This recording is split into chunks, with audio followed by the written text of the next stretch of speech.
Treasure Seekers. This is Blake coming to you live from New Mexico, and joining me as always from Washington State, it's Bryn and Cody. How's it going, guys? Good evening. We are doing well. I guess I shouldn't speak for both of us. I'm doing well. I'm doing well. We are doing well. We are doing good. well. Very good. Are you doing well, Blake? I'm doing very well. Yes. Ooh, guaranteed to be a clue, all three of us. Unanimous in doing well. All right, everybody, welcome to There's Treasure Inside the Unofficial podcast. You guys didn't like that transition? Sorry. No, I was just reflecting on how much of a banger that intro was. No, thanks. I think I try to do the same thing every time, so hopefully it's not too inconsistent here. All right. Really finding our stride with the intros. Yeah, I think we're in danger of having a long episode here, so I think we'll just hop right into it and start with news. All right, some good news coming out of the There's Treasure Inside treasure hunt. Jon Collins-Black did get on Instagram a couple of days ago. And reported that he was safe.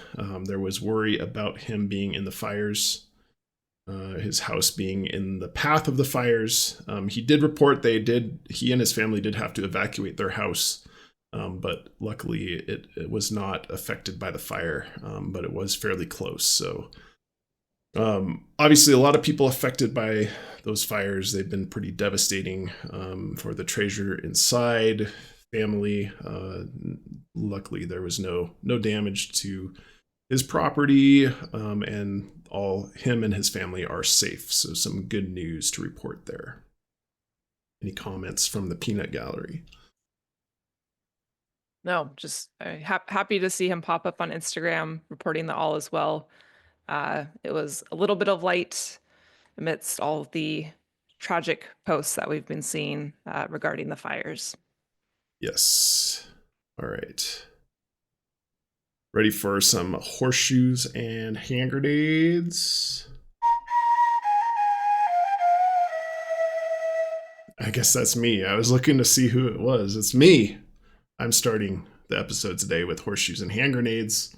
I think we have to try a new segment that's called Dead Ringers, because I think I'm on to something here.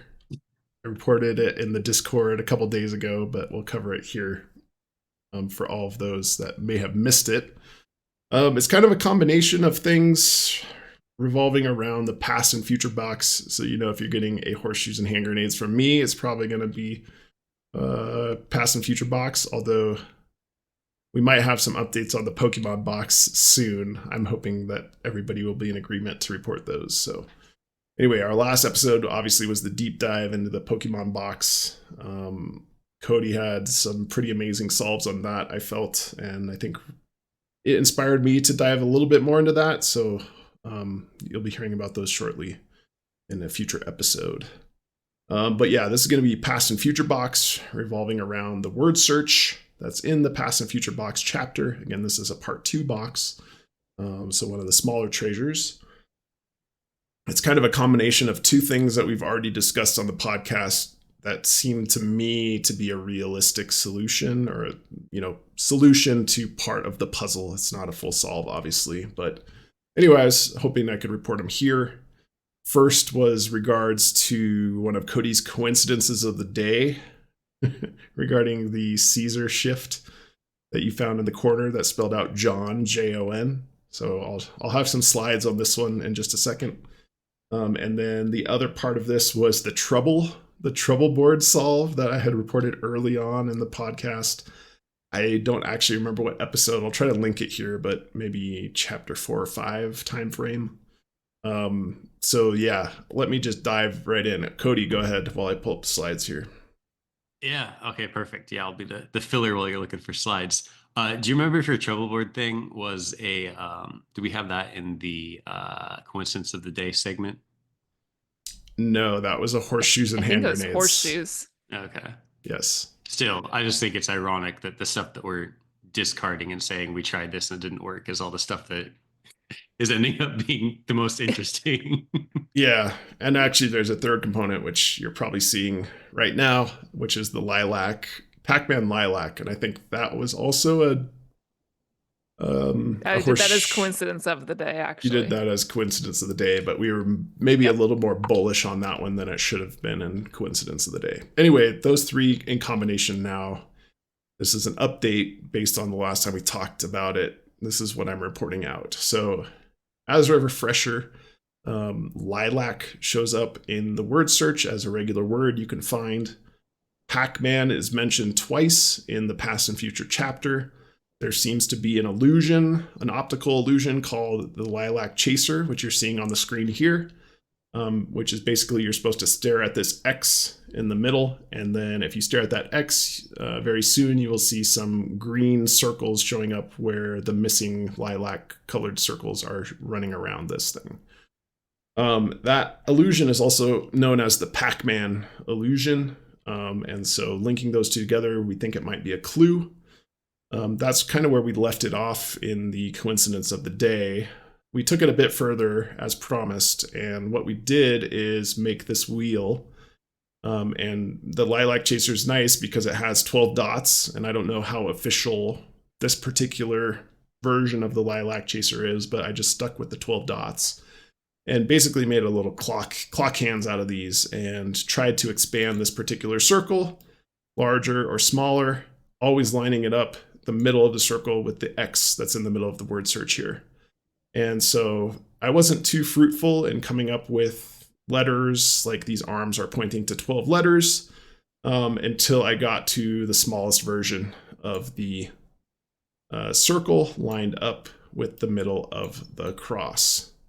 So basically, for the listeners that maybe aren't watching on the YouTube here, I made a circle that goes around kind of the interior section of letters in the word search, as small as you can get without basically touching the middle cross of O's in the word search. And so looking at that pattern again, basically it made the pattern which I'm showing on the trouble solve that I had come up with a few weeks back. And that we anagrammed those 12 letters to say 19 tray. The word 19 plus the word Tray. And we had been, talking about Zork for a while, and there's 19 treasures in Zork. And so 19 tray might correspond to 19 treasures. And that's kind of where we left it as like a potential clue for Zork. The reason I had made it a trouble board is kind of listed here at the top. JCB in the chapter had mentioned enjoyment of board games. Simple board game Trouble, or Pop-O-Matic Trouble, came to my mind because of the line, "Just don't get too upset at me if it's too easy," when he's talking about the word search or the chapter generally. I had known that Trouble is known as Frustration in the UK. It's the same board game, just different title. So upset and frustration kind of just rang a bell. And so I tried to make a little trouble board out of the word search here. And that's how we came up with 19 tray. Fast forward to the Lilac Chaser, and now that seems to be a potential solve as well here. The reason that it became maybe more apparent that this is a real clue is because at the bottom right of the word search, there is a block of 16 letters. One block is part of Sapphire in the word search, and then the line directly above that. And so it's been found that if you anagram that, and I want to talk a little bit about anagramming in case people want to dive into anagramming a bit more, I have found that this particular anagram tool from Bolter, BOULTER.com, there is an iterative anagram solver, which I have found to be very useful in my anagram solving. And the reason it's nice is you put in all the letters that you want to anagram, and then it spits out a list of all the possible words from those letters. And then what you can do is you can actually click on the word that you want to start with. So in this case, I could click on the word basic, and then click on the word cipher, and then it will reduce that list to all the remaining letters. So it's a really good way that I found to do anagrams that you can browse all possible words, start clicking the ones you like, and then it will reduce the letters automatically so you don't have to redo things by hand again every time. So anyway, anybody diving into anagrams, highly recommend the bolter.com anagram solver. So if you anagram those 16 letters, basic cipher plays is what my solution is. There's others that have been saying play basic ciphers. I don't think it matters too much the order. I like just how basic cipher plays, like a basic cipher plays in this particular word search. And so one example of a basic cipher is a Caesar shift. And this is a picture from Wikimedia. But basically what a Caesar shift is take your letter and add or subtract a certain number from it and go down or up the alphabet depending on that number. So what we're seeing here is a Caesar cipher shift of -3. So if you started with an E and subtracted 3, that E would now turn into a B. And so this is what Cody had come up with earlier in the corner. Basically, if you did a +19 Caesar cipher shift, that QVU, which here is shown as kind of unused letters in white, that Caesar cipher +19 shifted to Jon. And that was coincidence of the day because 19 is on the top of this word search. And it's since been, I think, solved in that if you do a +19 in the upper left corner, you get Jon. If you do -19, because it's backwards here, you get a ITH. And if you do a 0 Caesar cipher shift in the bottom left, you get APS. You don't shift it at all. And then that says join paths or joins path as an anagram to a potential clue. Now, one thing I'm not confident in is whether or not that's a clue to the treasure box or if it's a clue to solving more of the word search. I don't know yet because there seems to be both types of clues. And so if we go back to that the Lilac solve, instead of 19 tray, I think maybe it anagrams into try a 19.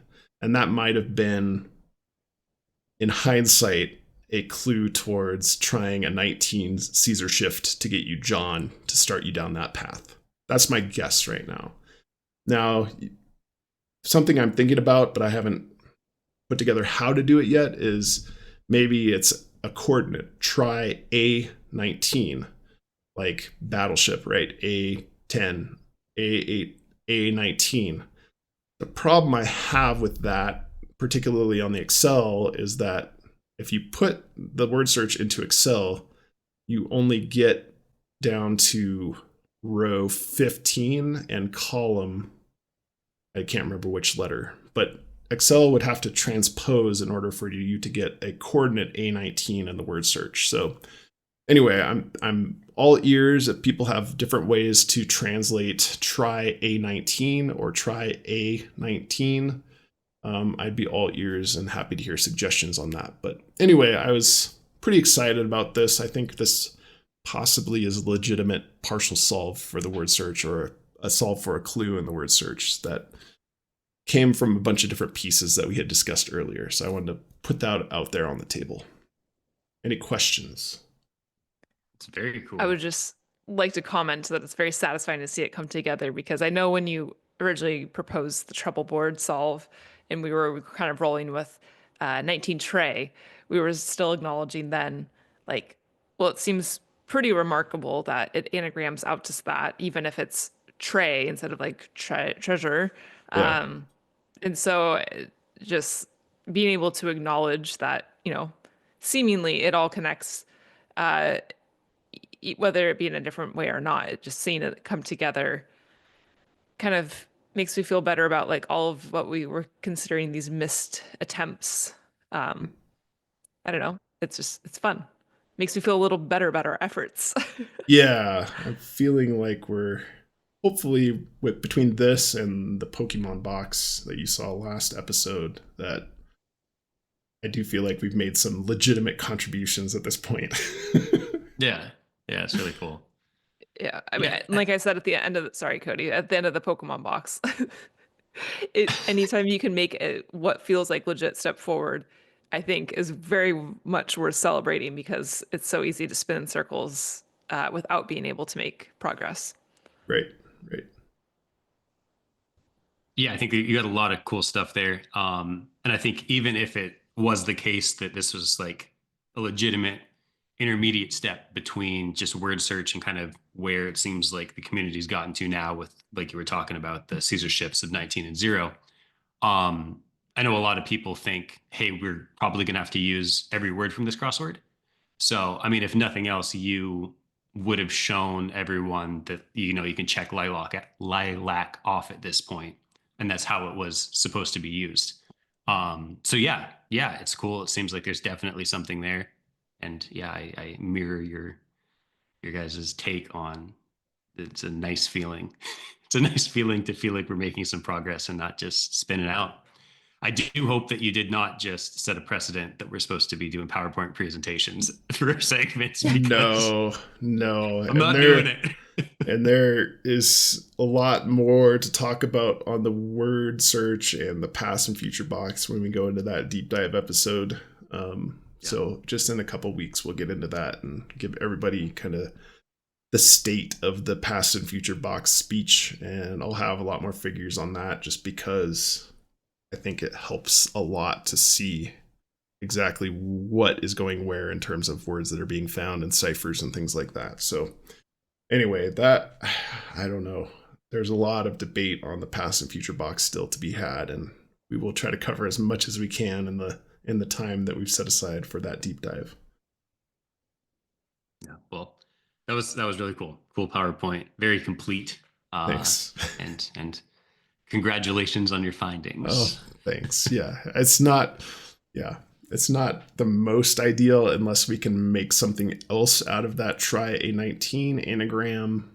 I think you can make some different numbers if you anagram it differently. So I'd encourage people to go out and try the Bolter anagram tool and see if you can make a different message. Just because right now my solve feels like it's a little retroactive in that, yeah, try 19 maybe was a hint towards doing the Caesar cipher, but that will remain to be seen if that's truly a planned solve there. All right, should we dive into a mailbag? Like I said, this episode might expand a little bit just because we have a lot of cool stuff in this one. So, Bryn, mailbag. Whoop, not that one. This one. Mailbag. We've got mail. All right. Bryn. So for this mailbag, we have, again, a full line share solve. So that's really exciting. And this is brought to us by Joe C. And so Joe basically wrote out his theory in multiple pages for us to go through. He included both his chapter notes and kind of a summarized theory. And so I went through and kind of rearranged a few things in a way that I think maybe makes the most sense to be presenting on this format. So I hope I'm doing Joe's solve complete justice here. I think I'm covering all the points and connected all the dots that he did. But if either one of you want to chime in on anything that you think should be added or that I've missed, please do not hesitate to interrupt me. All right. So again, Joe C. This is for the lion's share, and he believes that it is hidden in Athens, Georgia. So to start out, I have a whole printed sheet here, so sorry to be reading from that. But we'll first start the solve with what he believes points us to the location of Athens, Georgia. And I will also say, since this is a full line share solve, he is referencing chapters that we haven't gotten to yet. And so I've checked, what I personally can be cross-referencing from what we've read so far. But that being said, I didn't read all the chapters to make sure everything's checking out. All right, so starting in chapter 16, that's the chapter about the Atlanta Olympics. He says that this gives directions to the lion's share. He has the quote, "I invite you to return to this chapter. It's here to help you. Maybe it can provide you just the direction that you need," end quote. So that certainly seems forward in that this should be a very important chapter to reference as far as the directions. Are we allowed to use that as our pick nugget? when we get there. Yeah, He's taking all our picked nuggets. I know. Depleted stash of nuggets. Um, okay, so his second point is this chapter references, and so again, I can't confirm this, but he says 100-mile radius of Atlanta, and then more specifically, 75 miles from Atlanta, which is Athens, Georgia. And so I just quickly Googled driving directions, and so if you were to drive, it looks like it's about 72 miles. So within the parameters that he's saying, probably closer as the crow flies. Next, he says chapter 21 is about Greece, and the subhead on that chapter is Make It Make Sense. So that is an interesting connection to Athens, and a creative way of thinking how that could be interpreted.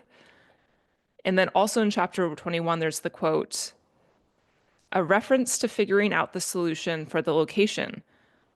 This chapter can help you do just that, but you might have to look beyond just ancient myths and legends and consider more.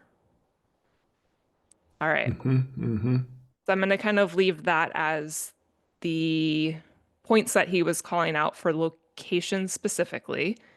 And then his approach to this solve actually circles back to the how to read this book section at the beginning of the book. So he quotes, the attributes you need to find our treasure are really many of the ones illustrated through the chapters in this book. Learn from these stories, maybe even apply their teachings. So his approach on how to solve this is, what are the attributes that we could be taking from the various stories and individuals throughout these chapters, and how can we apply all those attributes to a single person to help identify what this solve is? So he has identified Fred Birchmore as a person who embodies a lot of the things that we're seeing throughout the book. So Fred Birchmore is a renowned adventurer from Athens, Georgia, and he's known for just kind of like a lot of really cool worldly adventures. Renaissance just one, man. Truly. One of his greatest feats that he was known for is riding his bike around the world in 1935. So kind of, just some wild things that were very notable. There is the Birchmore Trail in Memorial Park in Athens, Georgia, which was named after Fred Birchmore.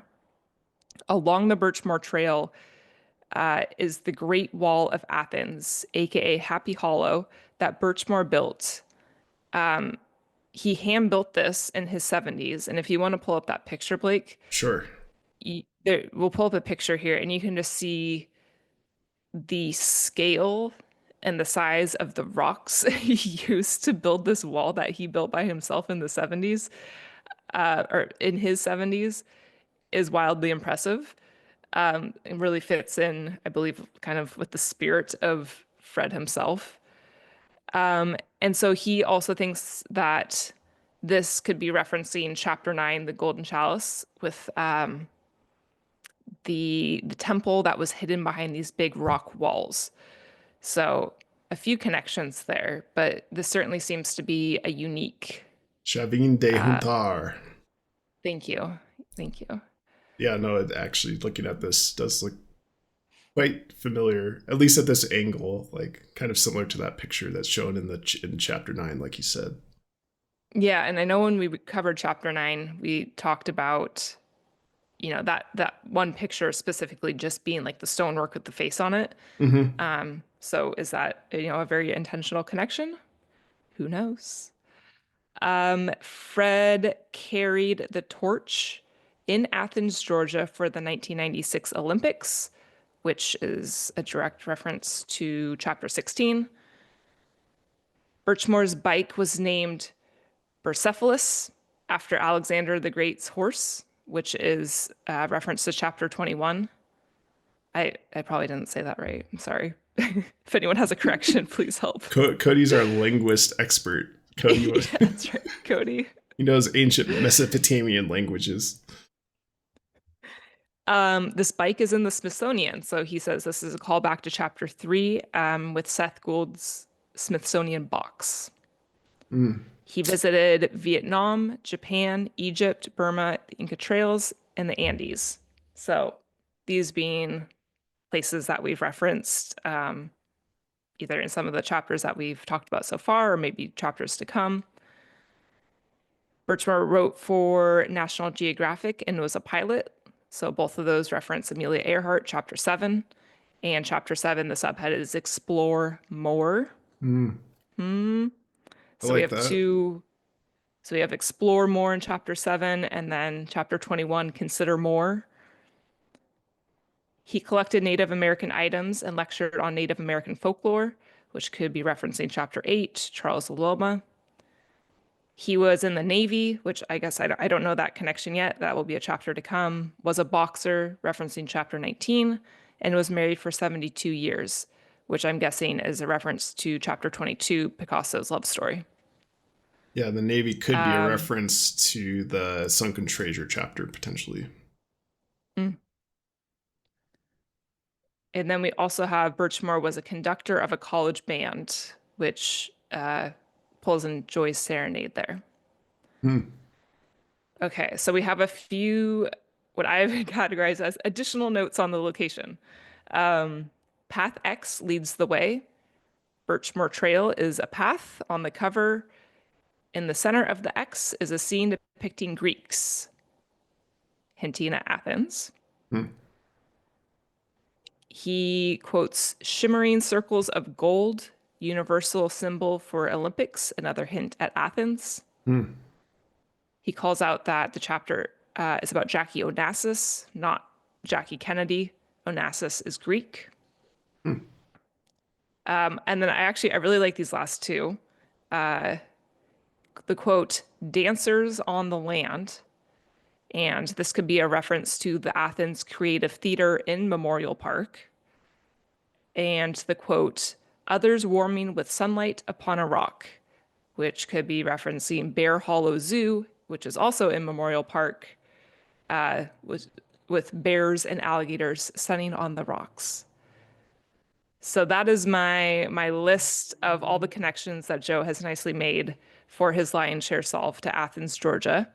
I think there are some very great connections there. And I think what I appreciate the most is this, I would say, creative approach to finding a solve based off of a person being the thread of what can connect all of these different themes and chapters together. So do you guys have any initial thoughts? I guess I was just going to say, like, I really liked his approach of using the introduction and saying, let's collect attributes, which is what we're supposed to do for being a good treasure hunter, and looking at those title subheadings and then trying to connect that to a person.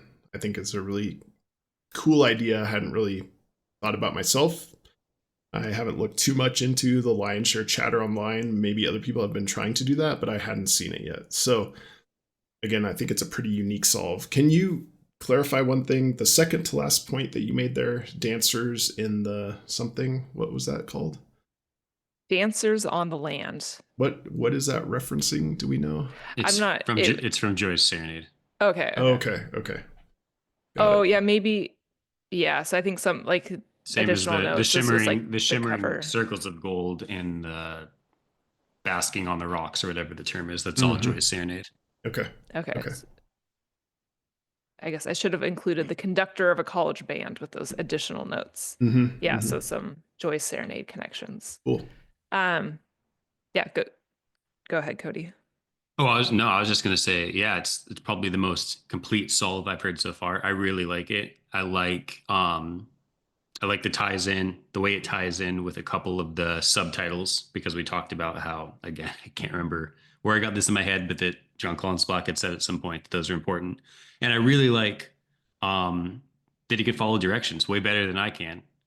When JCB says to do something, it seems like this solve, the way he approached it, is he did what JCB said he's supposed to do. Whereas I know with me, it's like, I'm like, well, sure, JCB said this, but I'm gonna do something similar.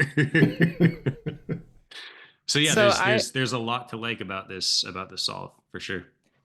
I did a little research into the solve just to see if there's anything else that I could be adding. I will say, so like throughout the book, we continue to see like a moon and a space, stars, that kind of a theme. There's a tree in Athens, Georgia, that was like sent up to the moon at some point as like a seedling or a seed. I can't quite remember, but it has been planted in Athens, Georgia, as a tree that has been to the moon, and it's, you know, a landmark within the city. I think my hesitation with the solve.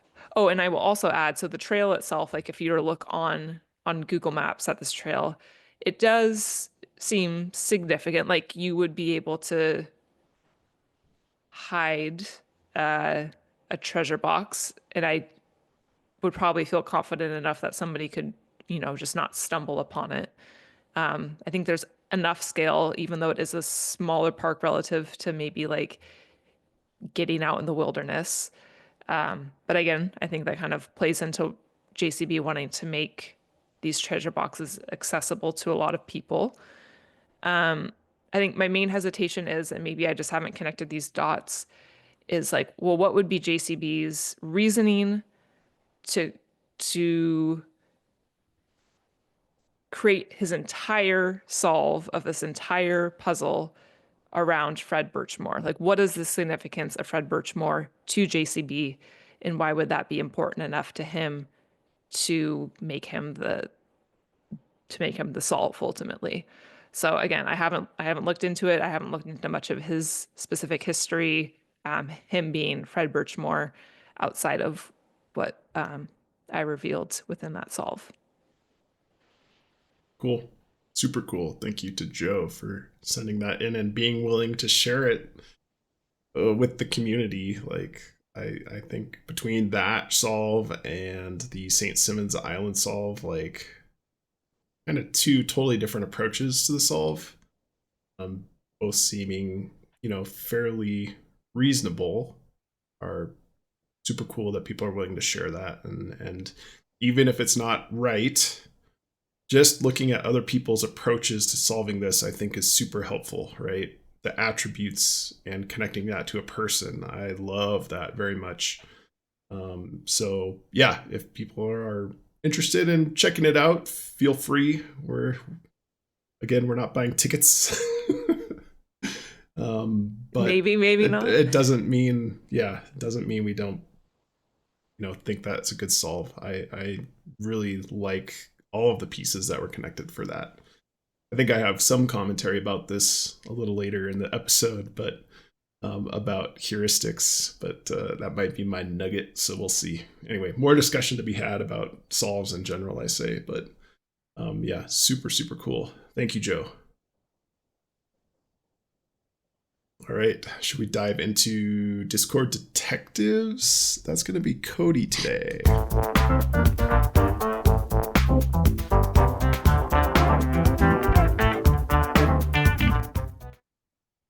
All right, Discord detectives. All right, I picked this one up from the Mysterious Writings Discord channel.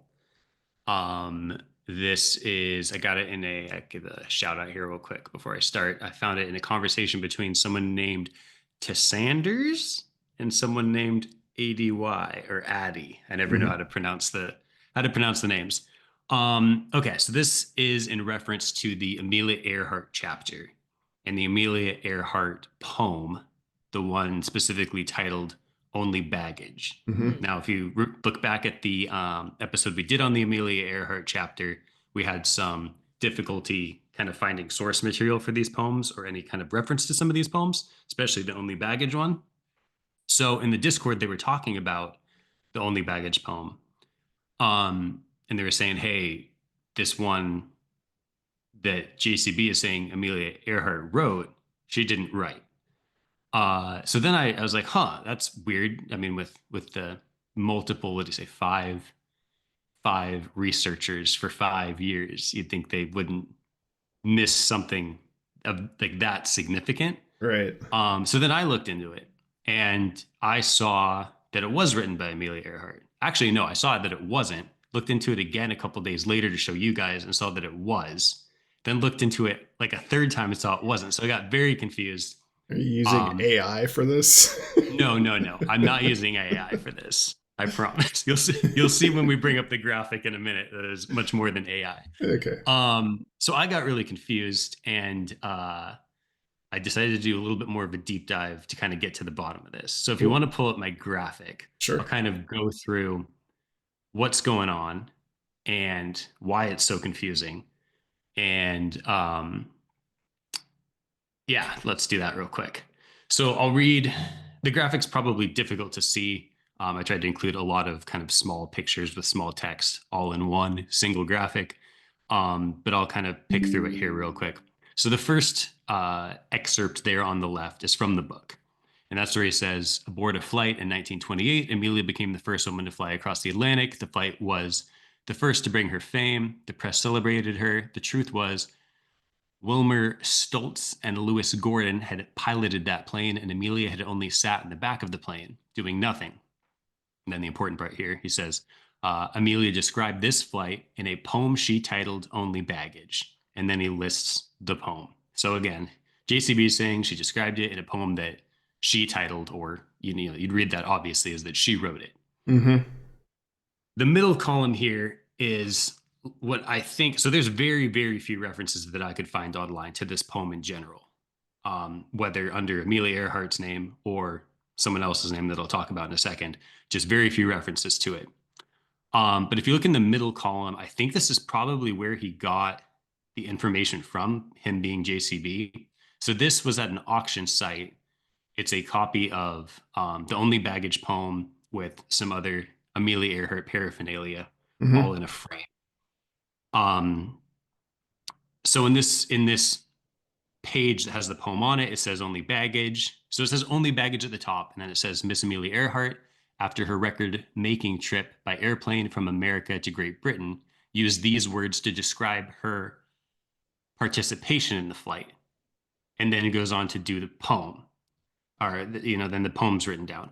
So you would interpret that as use these words to describe her participation in the flight being the words in the poem. Mm-hmm. But I think that the intent of that is at the top where it says Only Baggage. And they're saying that the only baggage term are the words that Amelia Earhart used to describe her participation in the flight, and that the Only Baggage poem beneath it is not necessarily hers. Interesting. So then on that website, if you go to the next one below this next picture, this is the description of the whole framed ordeal poem and other pictures and stuff. This is the description on the auction website where this was being sold. And this says Earhart signs a copy of her Only Baggage poem. Again, I think this is saying her, not her Only Baggage poem like she wrote it, but her copy of her poem called Only Baggage. It's so confusing. It is. And if you can see it on the screen, you can read the whole description. It's not all that important. Basically, it just it's more terms that kind of, if you skim over it, make it sound like it's her poem, but really it's a poem about her and her usage of the term Only Baggage. Yeah. So then if you go all the way to the right, this is actually the original picture. That the bottom right-hand picture is the picture that they had out on the Discord that originally got me looking into this. I just kind of found the middle column that I think explains where the discrepancy was, or where maybe the researchers of the book got misled. Okay. But this is the Only Baggage poem from a newspaper in, what's the newspaper called? Scroll up real quick. It's the Not Away Record. Yeah, in like the early 1900s. So this is a copy of like a very old newspaper that I found online on like an archive. So this is Only Baggage. Miss Earhart is the first woman to fly across the Atlantic. Her two male companions piloted the ship all the way. After landing, Miss Earhart said, "I did not do a thing. I was only baggage." The remark inspired our American poet to write Only Baggage by Robert Underwood Johnson. And then there's the full poem. So, long story short, it was a lot to kind of dig up all the steps here, but it appears that ultimately what happened is Amelia Earhart made the trip. said she felt like she was only baggage. That poet Robert Underwood Johnson wrote the poem. Then on the auction site, the reference to the obscure poem, Amelia Earhart had a copy of it that she had wrote notes on. Got sold on the auction site. That was kind of the primary source then that the researchers found to say Amelia Earhart wrote this poem in the book. So does it help us with the search? I'm not sure. Does it give us a little bit more clarity on kind of maybe the level of research that went into it and editing and stuff? Yeah. Potentially. Or was it just a big rabbit hole that I got pulled into because I kind of got really interested in A, knowing who actually wrote it, and then B, started losing my mind when I like looked back and saw the references like, wait, this definitely says she wrote it, even though it didn't, and then kind of went back and forth. Yeah. That's it. Nice. Open to comments. No, that's a super, super cool story. That's some true detective work by the Discord community there and by our own Cody to dig into that a bit more. So that's super awesome. I agree. Probably doesn't help us too much with the solve, but that is okay. You're contributing to a misattribution that seems to be pretty commonly held that she wrote that poem. Yep. Personally, I'm happy to see that solved because, yeah, I'd seen the call out that she didn't write it. And then I, high level Googled it and I was like, well, she did. And so I was very confused. So I'm happy that you did the work for me. Thank you. Yeah, I think if you Google it, so those are the only two references I found on Google with like a decent amount of searching that I could get to actually come up. But also if you Google it, like the AI response right up at top just says, yeah, it's a poem by Amelia Earhart. Right. So incorrect. Okay. Cool. No, that's Yeah. great. No, I think that news screenshot of the newspaper article probably locks it in that it was. It's probably pretty definitive. Robert Johnson. Yeah. So very cool. So well done. If nothing else, it's interesting. Yeah. All right. Coincidence of the day. I think that's going to be you as well, Cody.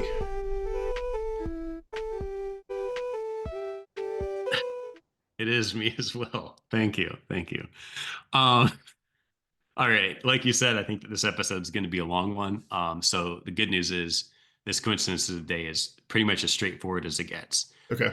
It's Appalachian Trail box, part 2 Appalachian Trail box, which the main clue, or what people I believe to be the main clue, is just that map.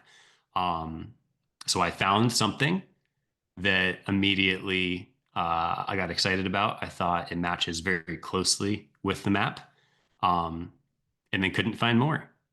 Okay. After the first few connections. So if you pull up the visual to go with this, I'll walk through it real quick, but I think it's going to be a real quick coincidence of the day. So the top part of this visual is an excerpt from the part 2 Appalachian Trail map. And then the bottom is a Google Maps printout of a place in East New Hampshire. So when I first approached the Appalachian Trail box map, I kind of picked out a few things that seemed like big and obvious. And I thought, hey, these big obvious ones are probably going to tie to big obvious things in real life. And then I can kind of refine things and try and find some of like the smaller or more obscure things once I get like a general area. Mm-hmm. So the things that I first 3 picked out before even searching at all was the skier, the mountain lion, and the bushel of apples. And for a while I thought, hey, the bushel of apples is kind of a weird one. And so I tried to find anything like associated with the word bushel to start with. So I did some bushel searching and some looking into what the term bushel means. Yeah, can you educate us? What volume is a bushel? Oh, come on. I can't even remember. I actually think I did go to that extent of like looking up what the volume was and like where the term came from. Because when I saw that, I was going to ask how much is in a peck. Peter Piper picked a peck of pickled peppers. Sorry. Tangent. You just love singing on the podcast. If that's singing. Whew. Yeah, the apple one stood out to me. And I couldn't get the word bushel out of my head, so I thought maybe there's a reason for that. Anyway, the not solve, but coincidence that I found has nothing to do with the word bushel. Okay. What I ended up actually going with is, as I'm sure everyone knows, because Blake mentions it in every single intro, Bryn and I are from Washington State. So when I saw the apples after thinking bushel for an extended period of time, I thought, if I had to represent Washington State in one image, it would probably be an apple or a bunch of apples. We're kind of known for the whole apple thing. Mm-hmm. So then I ended up switching it to like skier, mountain lion, Washington, and looking for that. And what I ended up finding is this area in East New Hampshire. It's got Wildcat Mountain, and then next to Wildcat Mountain, or fairly close by, is a whole ski area Mm-hmm. for the skier. And then way far to, I guess, the left, at least in this picture, Mount Washington. So it kind of seemed like those lined up pretty well. And then I've highlighted in yellow there the Appalachian Trail. So that's where the Appalachian Trail kind of cuts through Wow. Wildcat Mountain, ski area, Mount Washington. Cool. So that was my stab at kind of like the macroscopic level, find 3 or 4 things that seemed to fit really well, which I felt pretty good about. I wish that the ski area, assuming that the Appalachian Trail map is kind of like laid out the same as these references are in real life, I wish the ski area was probably a little bit further up on this picture, which I think is north, but I can't remember specifically. So Anyway, can I make a sub coincidence / Discord detective comment on that I found interesting just because I was looking at it last night? The compass we had talked about before, actually, last time you talked about the Appalachian Trail. There is a little picture of a fish next to the compass, which some people are speculating is a herring, meaning the compass itself maybe is a red herring. End of comment. Okay.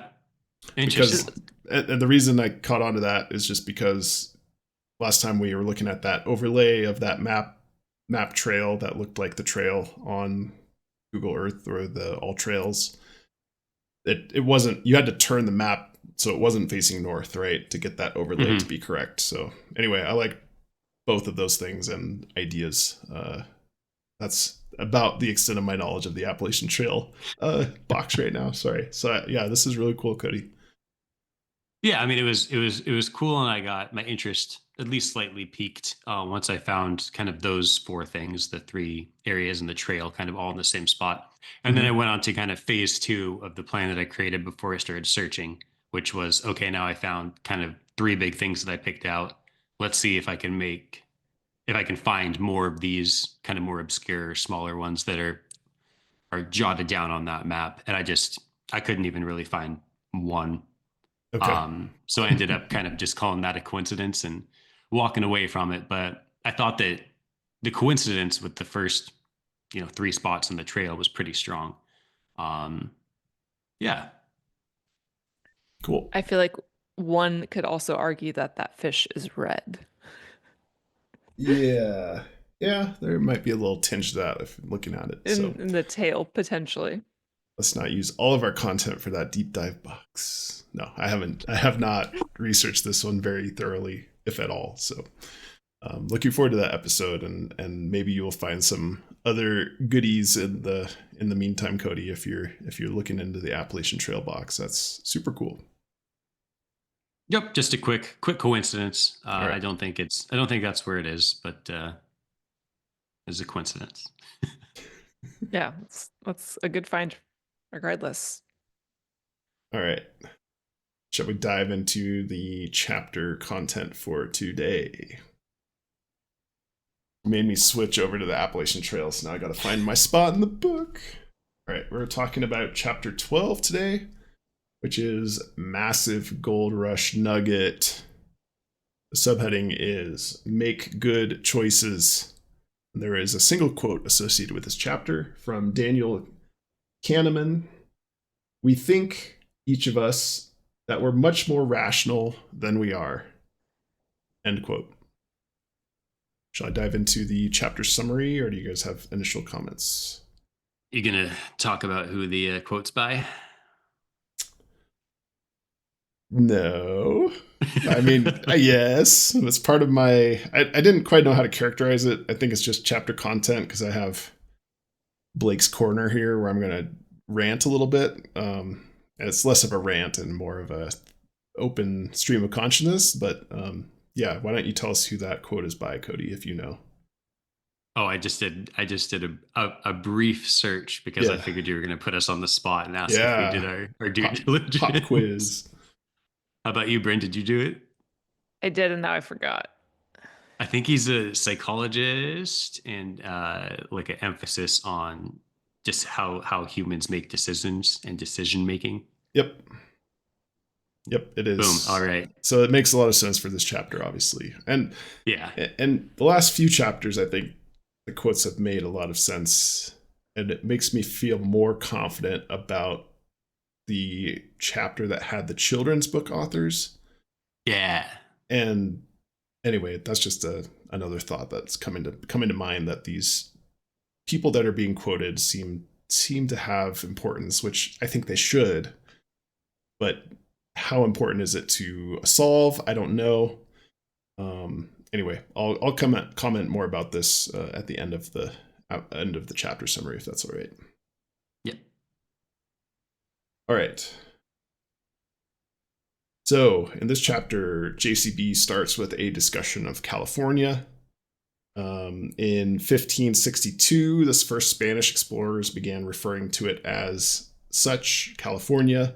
It was named roughly after a queen from a famous Spanish novel called Calafia. Mexico ended up taking this land from Spain in the Mexican War of Independence in 1821. In 1848, California was purchased for $15 million by the United States while President Polk was in office. The person responsible for that purchase and diplomacy was immediately fired because they thought 15 million was way too much. At least President Polk did. However, there's a twist of fate here in that just 9 days prior to signing the purchase agreement for California, there was a collection of gold nuggets that was just found in this riverbed by James Marshall. And this was around the American River, which is in California. And so that information had not really made its way into the negotiations because of how slowly information travels back in those days. And that was basically the start of the California gold rush. So that, again, is in 1848 when all of this started to happen. The purchase of California and the finding of gold nuggets, just you could see them in this riverbed. You didn't have to like dig or anything. At the time, California had a population of around 157,000 people. And then over the next 4 years, the population grew by 300,000 people. So on top of the 157, 300,000 more people moved to California in what is known as the California Gold Rush. It kind of all started in San Francisco. Gold was found in the American River, which is a number of miles away. But San Francisco turned into essentially a ghost town as all the people in San Francisco went out into the wilderness near American River and started panning for gold. In 1940, and the reason that it grew beyond San Francisco was that President Polk mentioned the gold that was found in his State of the Union address in December of 1848. So before, it was kind of local knowledge to San Francisco, and then as soon as President Polk gave the State of the Union address and mentioned the gold that was found in California, trying to kind of make amends for what was an expensive purchase price at the time, he said, yeah, there's gold there. Of course we bought it. And so in 1949 and 1950, each of those years, it was approximately 90,000 more people went in each of those years, migrated out to California in search of gold. Jon Collins-Black emphasizes that there was a lot of immigrants that also joined the gold rush, particularly from China and Australia. And he mentioned that the Navy also stopped deploying sailors to San Francisco because all the sailors that were being deployed there just deserted and went into the gold rush as well. So it was a huge thing happening where people are just like uprooting their lives and moving to California to try to get a piece of this gold rush. Jon Collins-Black also mentions that the conditions were poor and that basically it was kind of the Wild West out there. Literally, you had to work your stake to claim, and you could just go out to any piece of land and stake that as your claim at that point. But to have ownership of your stake, you had to be working it. And so with the influx of miners, it wasn't very long until larger mining companies either moved out there or were formed out there. And the reason that they were successful is they were able to dam up the rivers and then search the sandy riverbeds that were exposed after damming the rivers in certain places. So you needed a lot more heavy equipment to be more efficient at mining a lot more gold. There were certainly, early miners that were able to be successful individually, but that only lasted for about a year or less before all these mining companies came in and started mining the majority of the gold. Jon Collins-Black then talks about a vignette, which is, I think, a fairly famous vignette about Sam Brannan, a story many of us have heard, where he was not a gold miner himself. He was the one selling picks and shovels. You've probably heard that before. And he turned out to be the first millionaire in California, and he never mined a single ounce of gold. He was instead just selling equipment. He was also responsible a lot for the gold rush itself because he published a newspaper called the California Star, which heavily promoted the gold rush and easy way to get to riches, to promote his people coming out to mine gold. And then he had a bunch of stores around the area where he was selling the mining equipment. There was laws that were passed against foreign miners as the influx of immigrants started in California. So there was local laws that were passed to ban them from certain areas. And there was laws passed to charge them $20 a month to have the rights to even mine gold in that area. Jon Collins-Black talks about desperation to wrap up this chapter, and he talks about desperation in relation to the previous chapter, which was about greed. In the previous chapter, he said greed is often because people are desperate. It's not because they are like an evil CEO of a company, for example. And so he's clear about that being kind of the majority of people that are being drawn out to California is maybe due to desperation and trying to find a quick way to make a fortune. At this time, Australia was in a depression and China had a famine. And so that's the main driver for, desperation and a lot of the immigrants that moved out during that time to join the gold rush. He said only a minority of miners were successful in kind of generating a large windfall, let's say. In total, 750,000 pounds of gold were mining during the California gold rush. But the majority of that was by these large mining companies. He comments that money from the gold rush accelerated the industrialization of the U.S. It led to the building of the Transcontinental Railroad, and a lot of the money and gold that was the money that was generated from the gold rush also funded the Union during the Civil War as well. He then talks about how the Golden State, California being the Golden State, that's when this moniker was generated, was during the gold rush. And JCB then talks also about the very low stakes associated with this treasure hunt compared to the California gold rush, where the conditions were very poor. And then he talks about the irony of greed, that even if you succeed at gaining material wealth at the expense of integrity, emotional, or mental health is not worth the price. End chapter. Any comments? My comment would be, it seems like this chapter is a lot more linear than a lot of the chapters we've talked about in the past. Seems like Jon Collins-Black has the tendency to want to touch on a lot of subjects every chapter, or talk about specific things, a lot of different specific things every chapter, and kind of, as that kind of necessitates kind of bouncing around pretty sharply. Yeah. But this one was pretty linear, and just kind of a story about the gold rush, the kind of very, again, linear introduction into kind of California, and then at the end fading into some talks about greed that were very clearly connected. So yeah, it just seemed a lot more linear and flowed pretty smoothly, relative to some of the other chapters.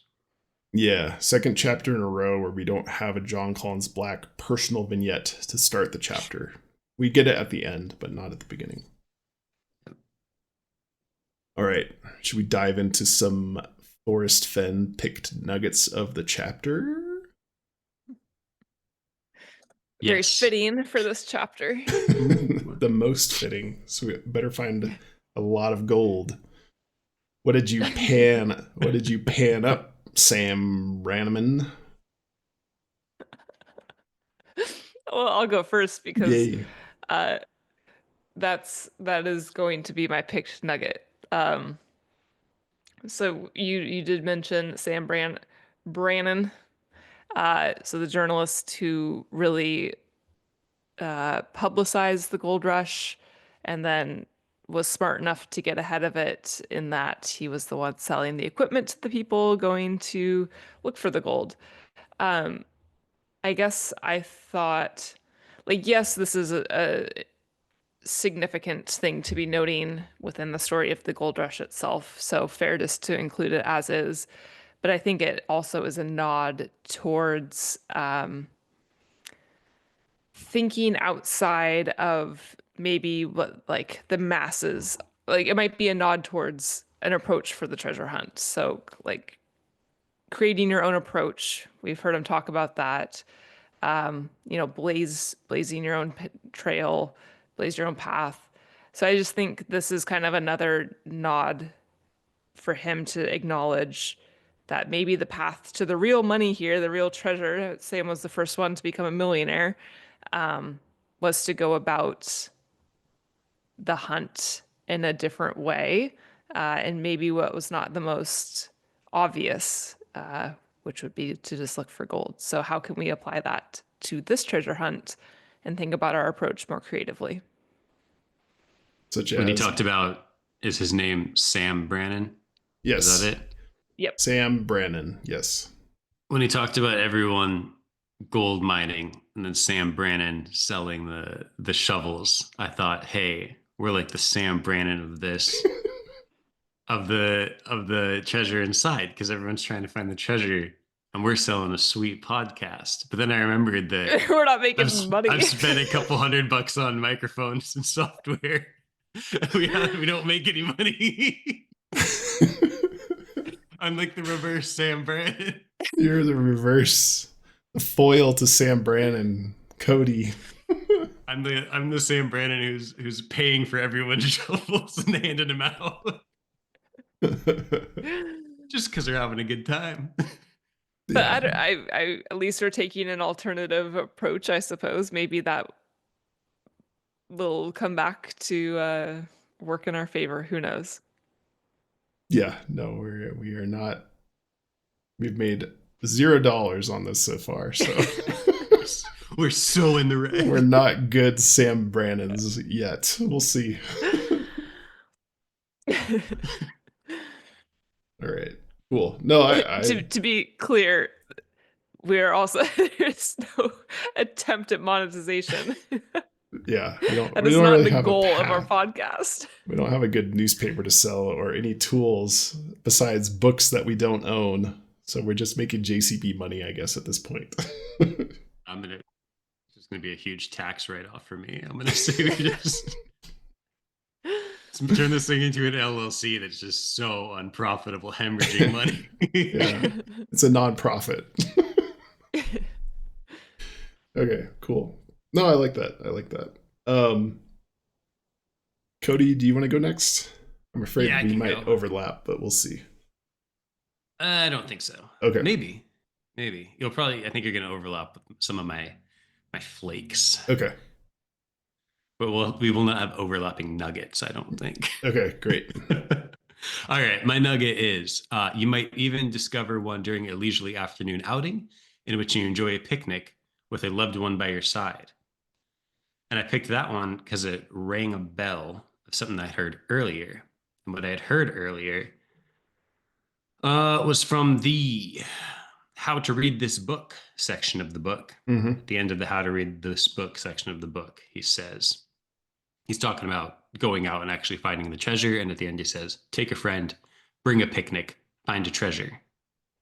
So friends and loved ones and picnics, especially the word picnic, stands out anytime he repeats himself, especially when he's repeating himself while talking about finding the treasure. So I think of the few flakes I've got, that's the one I'm going to upgrade to Nugget. Okay. Yeah, I had that as a flake, that particular comment. So yeah, when talking about finding the treasure, you might find one on a leisurely stroll while having a picnic. So at least one of the treasures, I mean, it goes back to two things. Honestly, both lion shares, right? That lion share solves that we've gotten in the mailbag. One was the St. Simons Island, where we were skeptical of how much public land or how many hiding spots could be on that kind of small area. And same thing when you're talking about the park. I forget the name of the park you mentioned, Bryn, but Memorial Park. Memorial Park, this does bring in the possibility that you don't have to go deep out in the wilderness potentially to find one, if you could just find one, at least one of the boxes on a leisurely stroll. And it doesn't say it's the lion's share, right? So one tally in the place of, there might be some peripheral information in the main text here to help you find some of the part 2 boxes as well. So anyway, I know there's purists out there, but this doesn't specifically say which treasure you might find on a leisurely stroll. All right. My pick nugget is the mention of the Golden State. And this also relates to yours, Cody, in that it piqued my interest because it's been mentioned before in other parts of the book, specifically the past and future. I know people hate me for this, but too bad. The Golden State, the miners began calling California the Golden State. This moniker later became official. California grew to be known as a place where any hardworking person might come to find success or fortune. I've now called California my home for over 20 years. It's a place I love. You will recall in the past and future box chapter, part 2 chapter, he also mentions and he's talking about the treasure box for the past and future in this reference. It seemed to beckon to me, eager for me to dispatch it quickly to somewhere I loved. And right above that, it says, its surface would reflect a state of gold from the sunshine through my window. So 2 references back to back right there. There's a little bit of difference, right? Right now in the gold mining chapter, the gold rush chapter, he says it's a place I love. In the past and future box, it does say it's a place.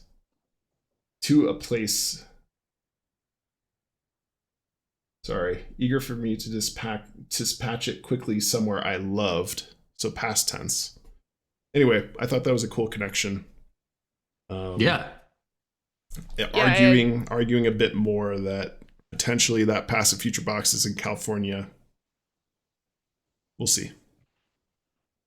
Yeah, I just quickly connected like the Golden State of gold, but I did not make the connection with the location love. Right. And I think that would be really significant in saying those 2 are tied together. I think that adds a lot of credibility. Mm-hmm. I thought in my mind, somewhere deep in the recesses of my mind, I seem to remember the term state of gold in the past and future box, him having already addressed the fact that he's in California at that time. He is, yep. Okay. Yeah, because it was present day when he's talking about this, and the light is coming through his office window. He's in California. So, Okay. So it's just doubling down on that. The concern I have is place I loved versus place I love, the present and past, which gets right into the theme of the box. But anyway, grain of salt associated with that. But it does add a little bit of credence to California as potentially being a salt for past and future. That's like what was his name? What's that one comedian? A Mitch Hedberg joke, where he's Yeah. like, he'll be like, "It's in a place I loved. I still love it, but I used to love it too." That's a callback. Mitch Hedberg. Was he Right. one of the quotes? No, Oh. just What's he the callback to? life callback to Oh. being very popular while I was in college. Yeah.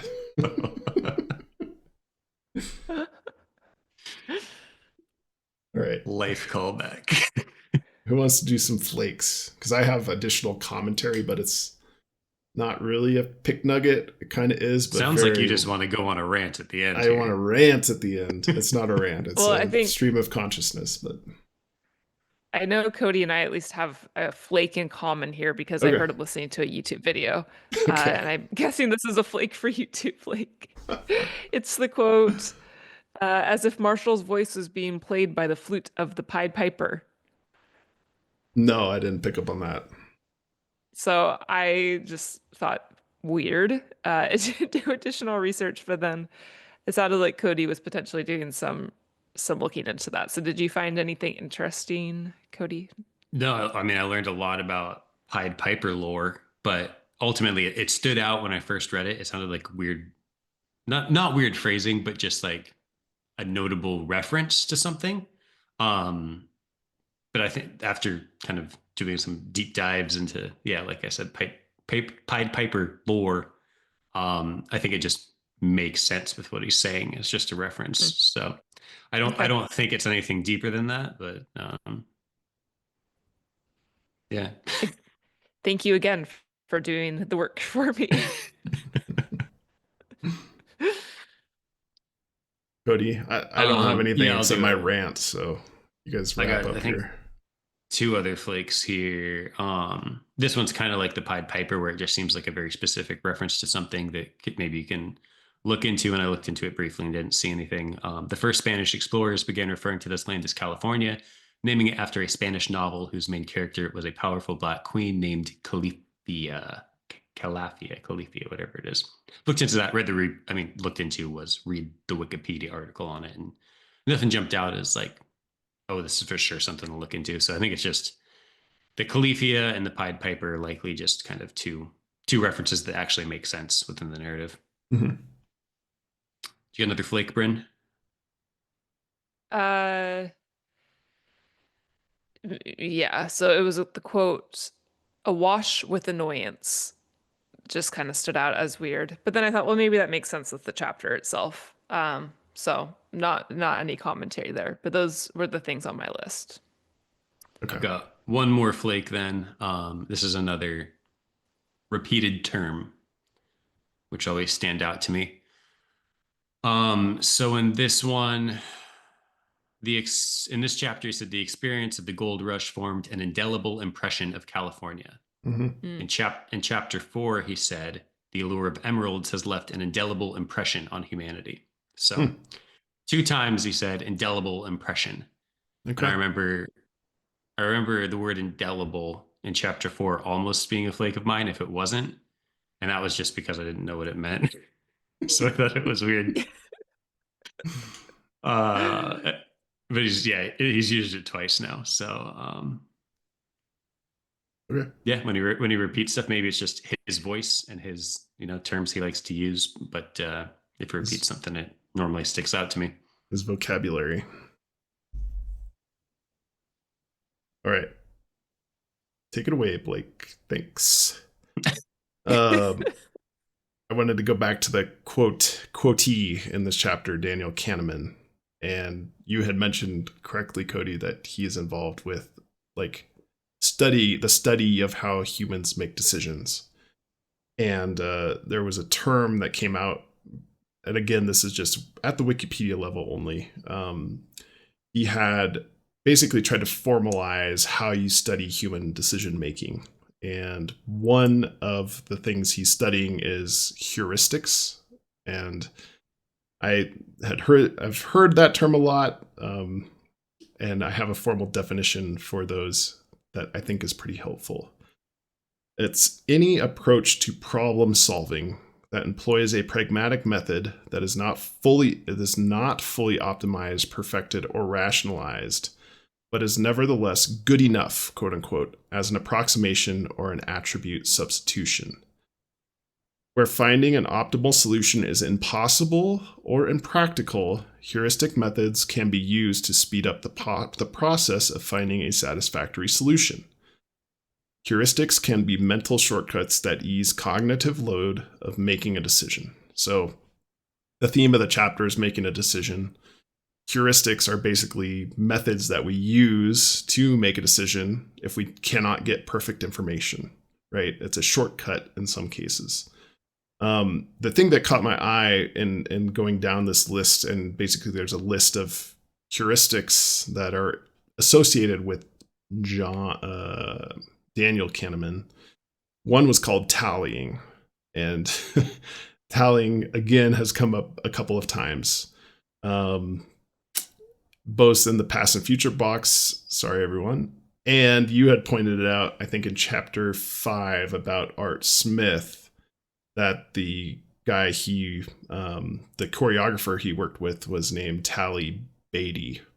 And that had caught your eye as maybe one of your nuggets or a flake. I can't remember.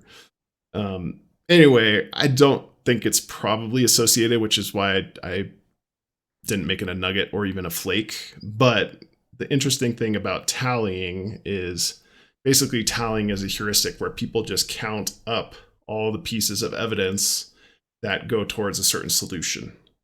And I think we're seeing that a lot in this treasure hunt so far, as people using tallying as their heuristic. And there's, people that have, let's just take the Lake Tahoe solve for the past and future box. I would agree that if you tally up all the pieces of evidence that maybe associate with a potential Lake Tahoe solve, that is a really strong heuristic for going to Lake Tahoe boots on the ground.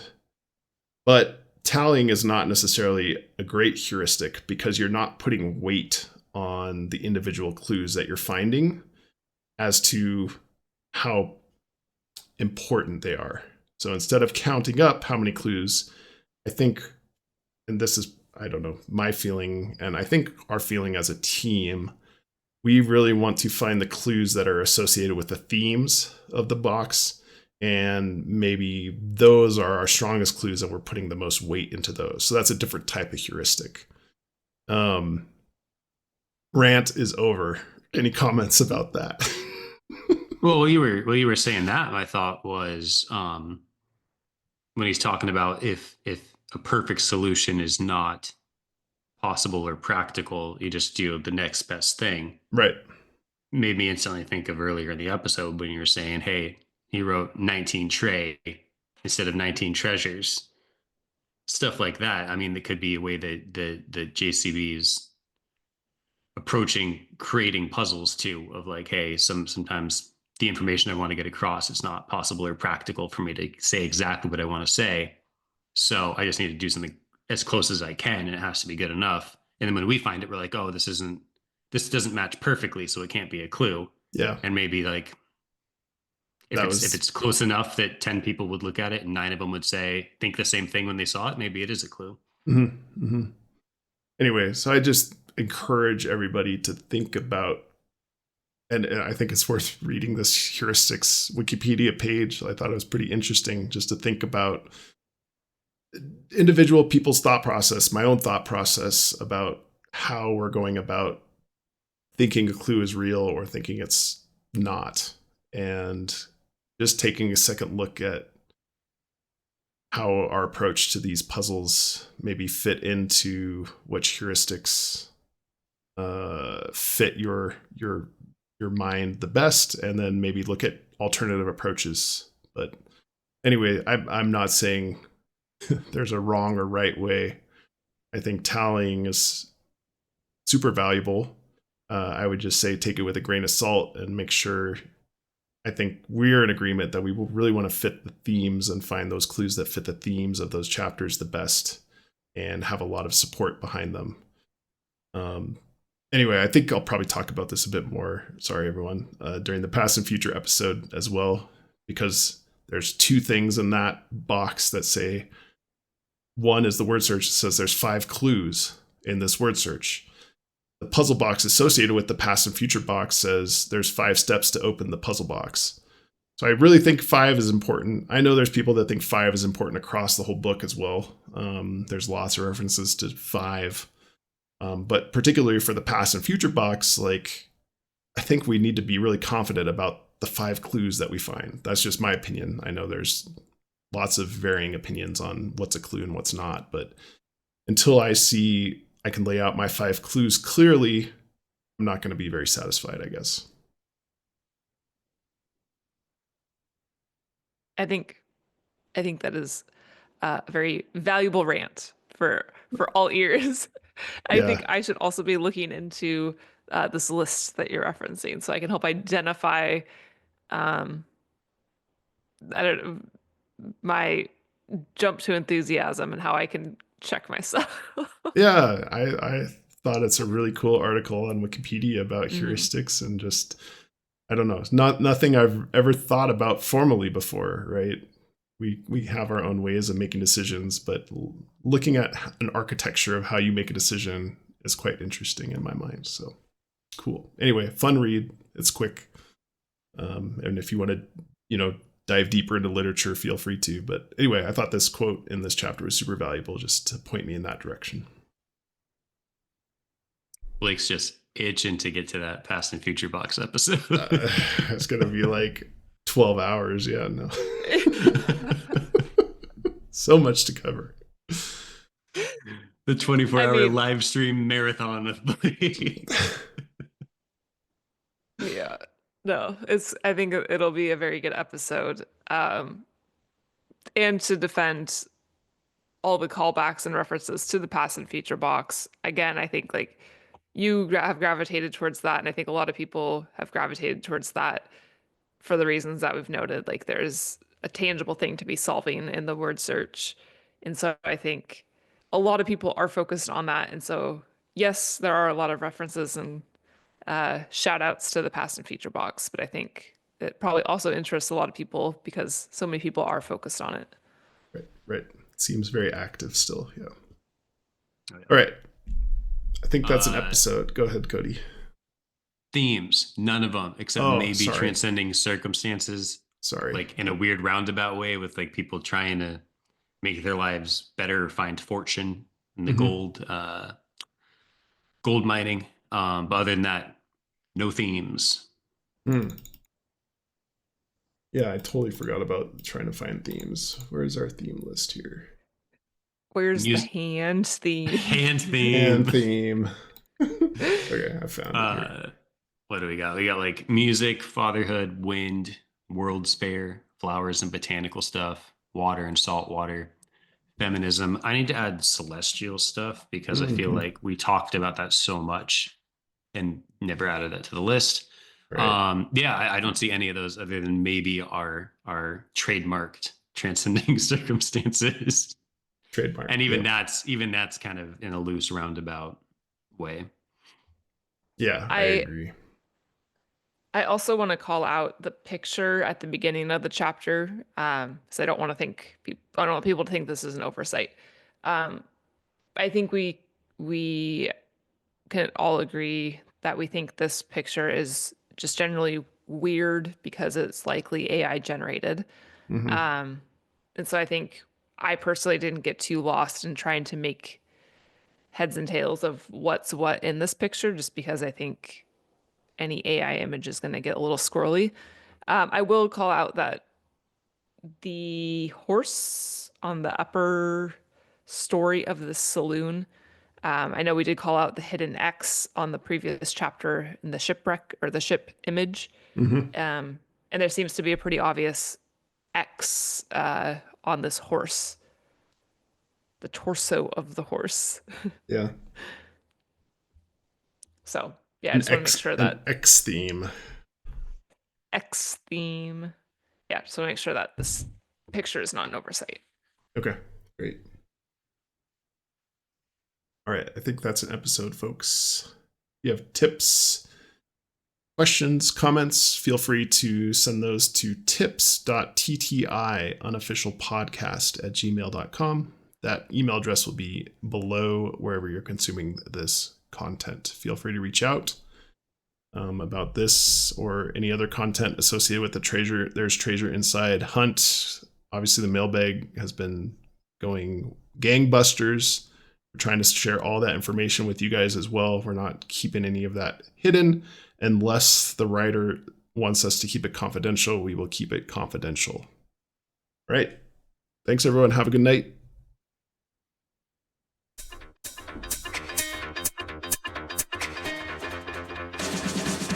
Searching for clues